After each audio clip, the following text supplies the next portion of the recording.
Notre travail, c'est de rencontrer les chefs d'entreprise, d'être à leur écoute pour tirer parti et illustrer notre travail parlementaire.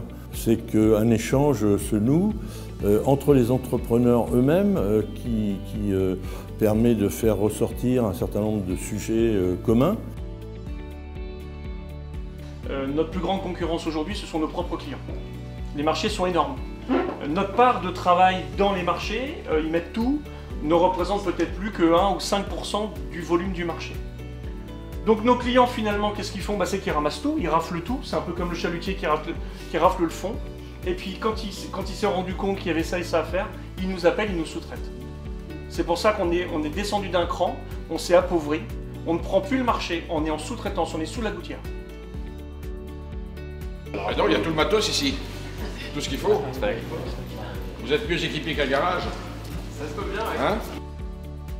L'Orne est un département rural, dit rural, avec un nombre d'habitants faible, 285 000 habitants. Par contre, c'est un département où il y a beaucoup d'industries par rapport au nombre d'habitants.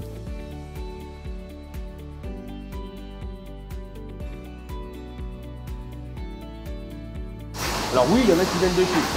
Effectivement, qu'on achète 3 francs ici, il n'y a pas de souci. Celui-ci, il vaut un peu plus cher. Sauf que nous, ce qu'on veut garantir, c'est que quand vous allez l'utiliser dans un lieu professionnel, il n'y a pas d'infiltration, il n'y a pas de bactéries, et que si on vient vous contrôler, vous pourrez le présenter, il n'y aura pas de souci. Le fouet ménage ou le fouet chinois, sans que ce soit péjoratif non plus, quand vous le retournez, vous avez toujours un peu de choses qui coulent, et je peux vous dire que là, il ne faudrait pas qu'il y ait un petit contrôle. Donc toujours garantir la sécurité, toute la partie alimentarité, etc.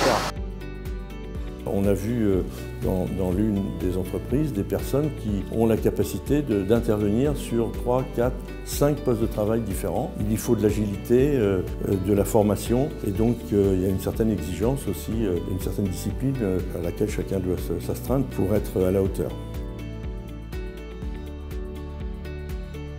Ici, il y a à peu près 170 personnes. On serait mieux il y a 20 ans, il y avait à peu près le même nombre, sauf que la typologie des emplois est totalement différente.